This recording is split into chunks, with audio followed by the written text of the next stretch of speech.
Hello guys, कैसे हैं आप सब। आई होप कि आप लोग अच्छे होंगे। तो प्यारे बच्चों, इस वीडियो में हमने अलंकार का टॉपिक कवर करवाया था। तो आज की वीडियो में हम लोग पढ़ने वाले हैं समास। क्या पढ़ने वाले हैं?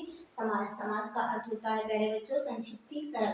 संक्षिप्तीकरण हमारा क्या है? यानी किसी चीज को छोटा करना या कम करना। क्या? किसी चीज को छोटा करना या कम करना। आइए एक उदाहरण के माध्यम से समझते हैं। जैसे हमने ले लिया यहाँ पर राजा का पुत्र। क्या ले लिया? राजा का पुत्र। अगर इसको हम छोटा करें तो हमारा क्या हो जाएगा?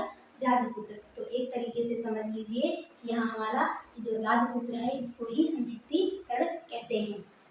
तो आइए समझते हैं समास की डिफिनेशन क्या है। जब दो या दो से अधिक शब्द मिलकर एक नवीन शब्द की रचना करते हैं तो इस प्रक्रिया को हम लोग समास कहते हैं। क्या प्यारे बच्चों? जब दो या दो से अधिक शब्द मिलकर एक नवीन शब्द की रचना करते हैं, यानी नए शब्द की रचना करते हैं, तो उस प्रक्रिया को हम लोग समास कहते हैं। और ये हमेशा याद रखना कि वर्णों से हमेशा संधि क्रिएट होती है और शब्दों से हमेशा समास क्रिएट होता है। क्या? वर्णों से हमेशा संधि क्रिएट होती है और शब्दों से हमेशा समास क्रिएट होता है। तो आइए समझते हैं समास के भेद कितने होते हैं हमारे। तो पहले बच्चों, समास के भेद वर्तमान में तो 6 हैं, लेकिन पहले 4 हुआ करते थे। अब तो 6 इसमें बताए गए हैं, लेकिन पहले 4 हुआ करते थे। 4 कैसे हुआ करते हैं तो आइए समझते हैं।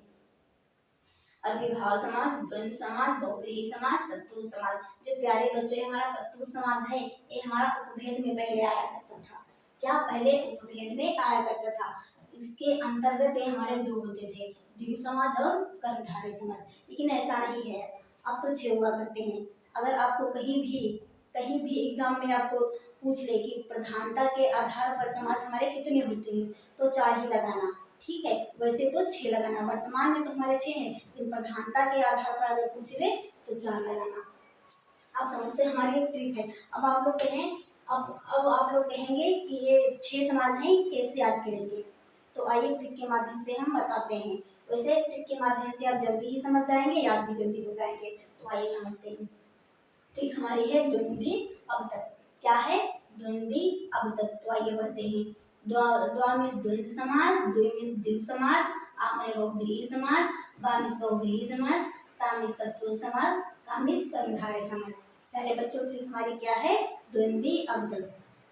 द्वा मीन्स द्वंद्व समास, द्वि मीन्स द्विगु समास, आ मीन्स अविभाव समास, बा मीन्स बहुव्रीहि समास, ता मीन्स तत्पुरुष समास, बा मीन्स बहुव्रीहि समास, यानी का मीन्स कर्म धारय समास। तो आइए है ट्रिक के माध्यम से आशा करती हूँ कि आपको समझ में आया होगा। तो आइए एक एक को डिफाइन करते हैं। क्या? पहला है हमारा अविभाव समास। क्या है? अविभाव समास।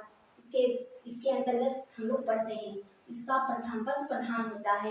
क्या प्यारे बच्चों?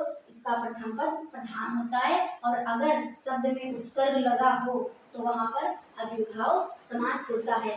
क्या प्यारे बच्चों? अविभाव में ये होता है कि इसका प्रथम पद प्रधान होता है और प्रधान के साथ साथ आपको कहीं भी उपसर्ग लगा दी जाए तो आप समझ जाना वहां पर प्यारे बच्चों अविभाव समास है। तो आइए उदाहरण के माध्यम से समझते हैं।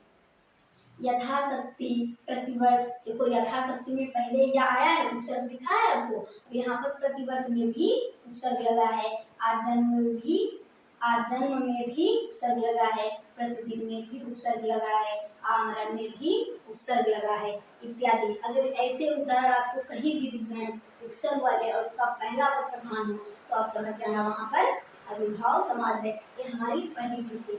आइए दूसरी ट्रिक के माध्यम से और समझते हैं।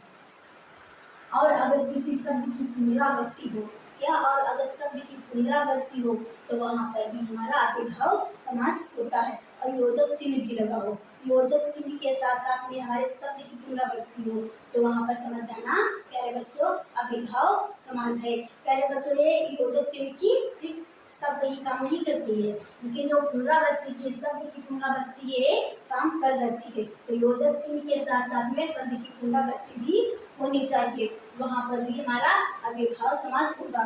तो आइए उदाहरण के तौर पर समझते हैं।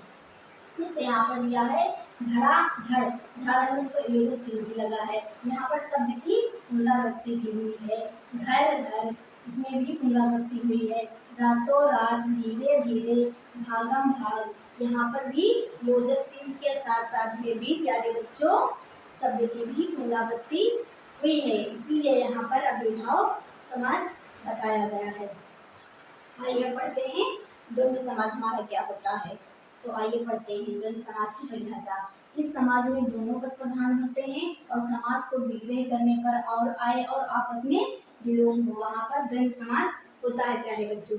यहाँ पर क्या था, इसका प्रथम पद प्रधान था, यहाँ पर दोनों पद प्रधान है और समाज विग्रह करने पर और आए और आपस में विलोम हो, तो वहाँ पर प्यारे बच्चों द्वंद्व समाज होता है। तो आइए उदाहरण के माध्यम से समझते हैं तो आसानी से समझ में आ जाएगा।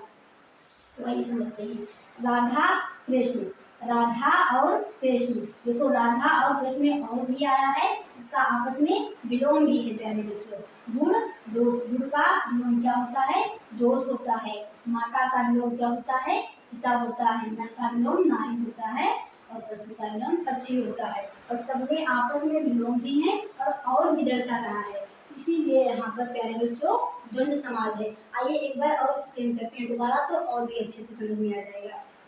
क्या, इस समाज में दोनों पद प्रधान होते हैं और समाज को विग्रह करने पर और आए और आपस में विलोम हो, तो वहाँ प्यारे बच्चों द्वंद्व समास होता है, वहाँ पर द्वंद्व समास होता है। आइए उदाहरण के तौर पे समझते हैं।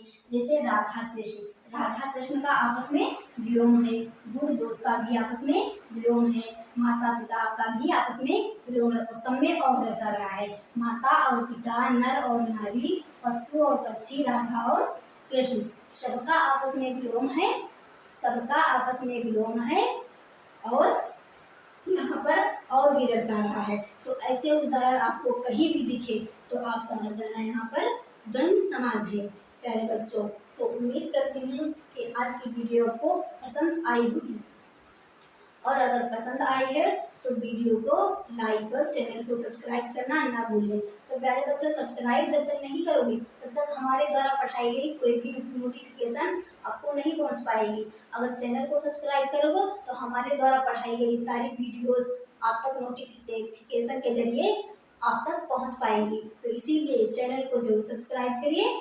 जय हिंद, जय Bharat. Thank you so much.